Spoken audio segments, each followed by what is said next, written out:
Welcome back to our study of First Kings. We are in First Kings chapter 7 this week. And First Kings chapter 7 is dealing mainly with the temple and with some of the specific aspects of the construction of the temple. And it's a fairly long chapter, over 50 verses long. So here's what we're going to do. I'm going to read through the chapter, and I'm just going to stop sort of along the way and make comments on things that I think are significant. And so we'll just work through the chapter that way, because whenever you're reading the Bible, and I think this holds true often whenever you're teaching as well, that there are some passages of the Bible, and maybe you've encountered this in your Bible reading, the detailed instructions about the tabernacle in the book of Exodus, for example, or the genealogies at the beginning of First Chronicles, or passages like this in First Kings, where there are extensive details that are easy to get lost in. And what can happen is, if we try to go too slow and understand everything and try to grasp everything, then we can get bogged down and stuck, and we end up not finishing the book that we're reading because we went through too slow through a difficult passage. And so sometimes it's better to go quickly and get the big picture so that you can keep moving and actually finish the book, rather than to try to go too slow and then lose interest or lose your way and you never end up finishing it all. So rather than spending a long time working through 1 Kings chapter 7 detail by detail, where we might get lost or overwhelmed or give up, I just want to work quickly through the chapter this week, hit the highlights, and then we'll be moving on to 1 Kings chapter 8 next time. So let's start reading. 1 Kings chapter 7 says, Solomon was building his own house 13 years, and he finished his entire house. Now, what's interesting about that, the first thing to note here, is that right at the end of chapter 6, if you'll recall, we are told that Solomon was 7 years in building the temple, but now we're told that he was 13 years in building his own house. So 7 years for the house of the Lord, 13 years for his own house. Makes you wonder maybe if his priorities are a little out of whack, right? Spending more time on his own house than on the temple of the Lord. Then verse 2 says, he built the house of the forest of Lebanon. Its length was 100 cubits, and its breadth 50 cubits, and its height 30 cubits. And it was built on 4 rows of cedar pillars, with cedar beams on the pillars. And it was covered with cedar above the chambers that were on the 45 pillars, 15 in each row. There were window frames in 3 rows, and window opposite window in 3 tiers. All the doorways and windows had square frames, and window was opposite window in 3 tiers. So this part of his house, that's called the house of the forest of Lebanon, apparently looks like a forest when you walk into it. It's got rows and rows of these massive cedar beams. And if you do the math on the dimensions of this room, 100 cubits long and 50 cubits wide, and a cubit is about 18 inches, that this room was about 11, or is over 11,000 square feet. And it had a 45-foot ceiling. So this is a massive room, it looks like an indoor forest that Solomon built. Then verse 6 says, and he made the hall of pillars. Its length was 50 cubits, and its breadth 30 cubits. There was a porch in front with pillars and a canopy in front of them. In verse 7, and he made the hall of the throne, where he was to pronounce judgment, even the hall of judgment. It was finished with cedar from floor to rafters. So this is the place where Solomon would, as it says, pronounce judgment for cases he heard. Remember back in chapter 3, the example of the 2 women, each claiming that the living child was theirs, and he pronounced judgment in their case. This is the place where he's going to do that kind of thing. All right. Verse 8, his own house, where he was to dwell in the other court back of the hall, was of like workmanship. Solomon also made a house like this hall for Pharaoh's daughter, whom he had taken and married. So he's got the hall of pillars, the hall of the throne, the forest of the house of the forest of Lebanon, his house, his quarters where he dwells, a house where his wife, Pharaoh's daughter, will dwell. So this is a huge complex. It's built of the finest material with superb craftsmanship. So again, remember the theme of much of these early chapters of First Kings is the wisdom that God gave to Solomon, the unique breadth of the wisdom that God gave to Solomon.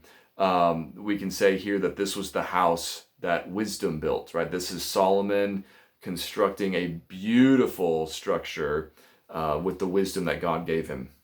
And then verse 9 says, all these were made of costly stones. So there's more of the finest material, cut according to measure, sawed with saws, back and front, even from the foundation to the coping, and from the outside to the great court. The foundation was of costly stones, huge stones, stones of 8 and 10 cubits. And above were costly stones, cut according to measurement, and cedar. The great court had 3 courses of cut stone all around, and a course of cedar beams. So had the inner court of the house of the Lord and the vestibule of the house. So again, as I already said, it's built of the finest material with superb craftsmanship. Now, we shift back from Solomon's house to the temple in verse 13. It says, and King Solomon sent and brought Hiram from Tyre. He was the son of a widow of the tribe of Naphtali, and his father was a man of Tyre, a worker in bronze. And he was full of wisdom, understanding, and skill for making any work in bronze. He came to King Solomon and did all his work. Now, some things to notice about this. One, at first, this sounds like the king of Tyre himself, whose name is also Hiram, has come to Jerusalem to do this construction project for King Solomon. But as the ESV Study Bible points out, this is probably not King Hiram. It's another Hiram from Tyre who has come to do this construction. And if you think about it, that makes sense, because for the king of Tyre to come to Jerusalem for years and years and years to build something for King Solomon doesn't make a whole lot of sense. This is probably not the Hiram that we read about back in chapter 5 or chapter 6, who Solomon made a treaty with and was providing so much of the labor and the materials for Solomon's building project. This is probably a different Hiram, just happens to have the same name. And it is interesting that he was born of a Jewish mother and a father who was from Tyre. So he's the son of a widow from Naphtali. And then the other major thing to notice is that we're told that he was full of wisdom, understanding, and skill for making any work in bronze. And I think this is supposed to remind us of the man named Bezalel back in Exodus chapter 25 or 26, somewhere around there in the instructions of the tabernacle.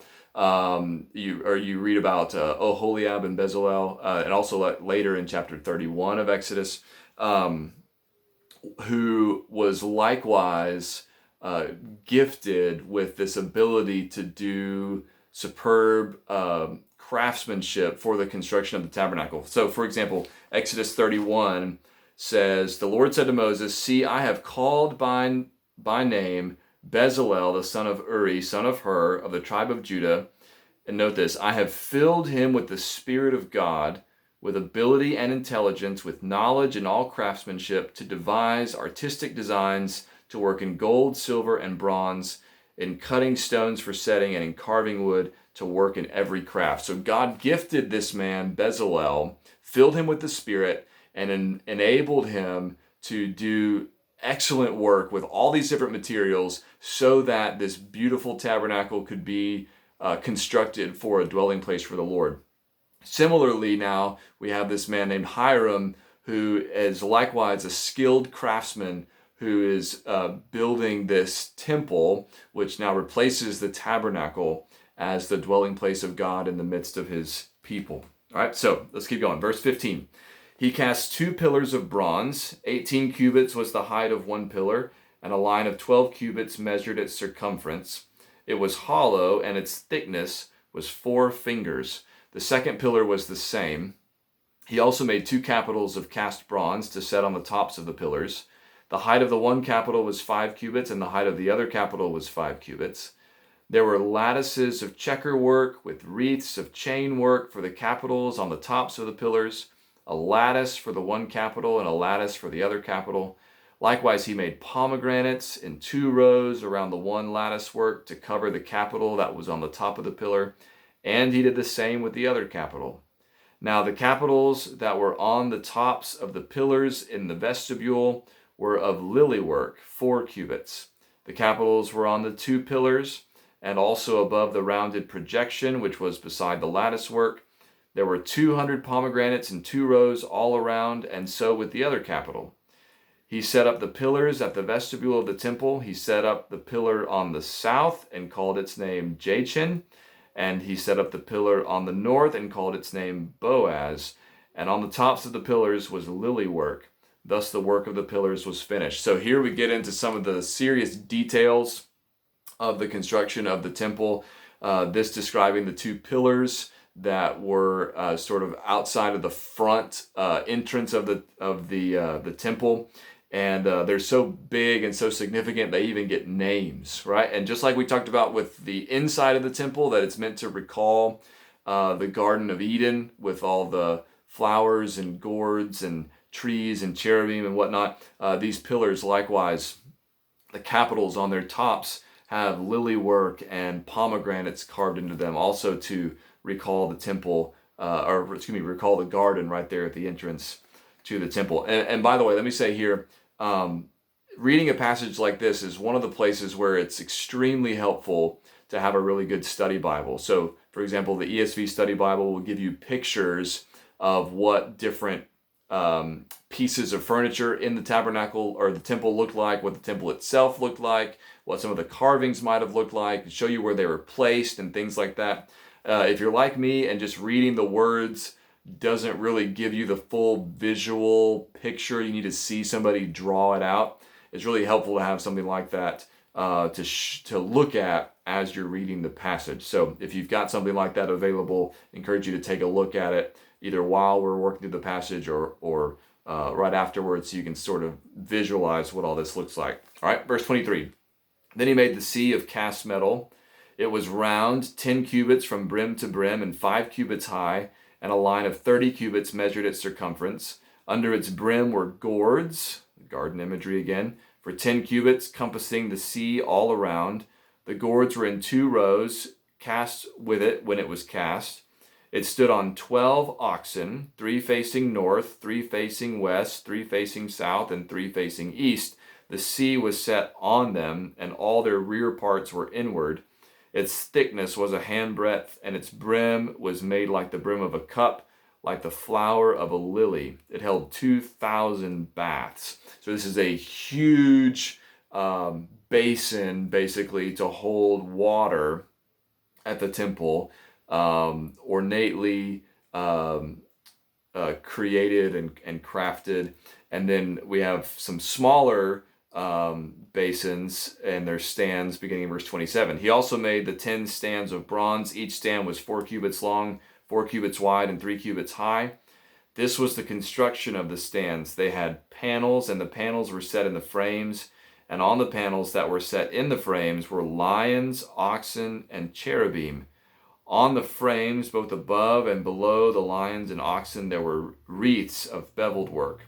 Moreover, each stand had 4 bronze wheels and axles of bronze, and at the 4 corners were supports for a basin. The supports were cast with wreaths at the side of each. Its opening was within a crown that was projected upward 1 cubit. Its opening was round as a pedestal is made, 1.5 cubits deep. At its opening there were carvings, and its panels were square, not round, and the 4 wheels were underneath the panels. The axles of the wheels were of one piece with the stands, and the height of a wheel was 1.5 cubits. The wheels were made like a chariot wheel. Their axles, their rims, their spokes, and their hubs were all cast. There were 4 supports at the 4 corners of each stand. The supports were of one piece with the stands, and on the top of the stand there was a round band 0.5 cubit high, and on the top of the stand its stays and its panels were of one piece with it. And on the surfaces of its stays and on its panels he carved cherubim, lions, and palm trees, garden imagery again, according to the space of each, within wreaths all around. After this manner he made the 10 stands. All of them were cast alike, of the same measure and the same form. So these are 10 stands that are going to have 10 basins of water that we're about to read about, that they hold.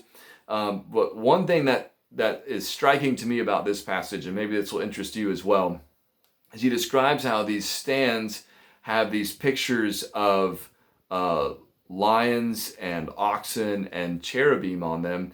And he also talks about the wheels that are on these stands so that they can be moved around from place to place. And it's very similar in some striking ways to the way Ezekiel describes his vision of the glorious presence of God in Ezekiel chapter 1.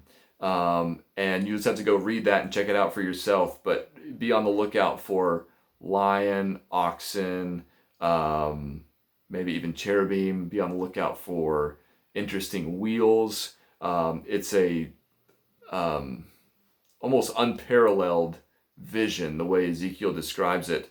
But it seems like maybe it has some significant imagery drawn from the temple, and specifically from these stands for these basins. So you might want to check that out. Verse 38, and he made 10 basins of bronze. Each basin held 40 baths. Each basin measured 4 cubits, and there was a basin for each of the 10 stands. And he set the stands, 5 on the south side of the house, and 5 on the north side of the house. And he set the sea at the southeast corner of the house.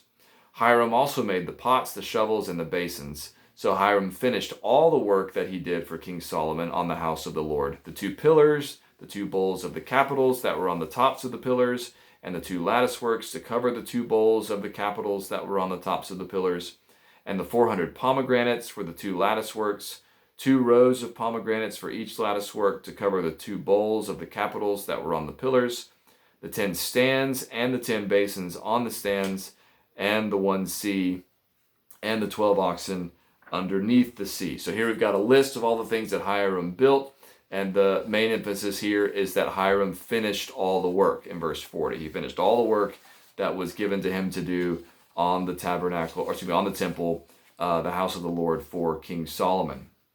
All right, and then verse 45 goes back from Hiram to now Solomon, and it says, now the pots, the shovels, and the basins, all these vessels in the house of the Lord, which Hiram made for King Solomon, were of burnished bronze. In the plain of the Jordan, the king cast them in the clay ground between Succoth and Zarthan, and Solomon left all the vessels unweighed, because there were so many of them. The weight of the bronze was not ascertained. So there again, you have, so I guess it doesn't switch to Solomon, but then you have, again, reference to Hiram making these things for King Solomon. Then verse 46, is that now talking about Solomon the king, or is Hiram really the king? Anyway, they make all these vessels, whoever's doing that. And then verse 47 says there were so many of these that Solomon didn't even weigh them, didn't even record, how much bronze was used, because there was just so much.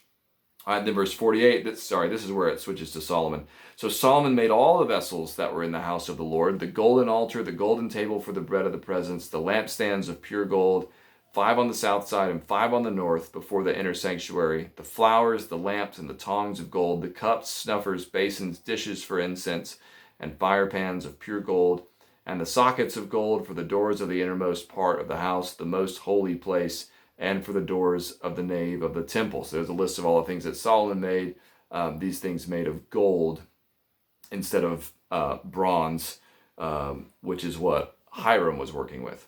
Right, then verse 51, last verse says, thus all the work that King Solomon did on the house of the Lord was finished.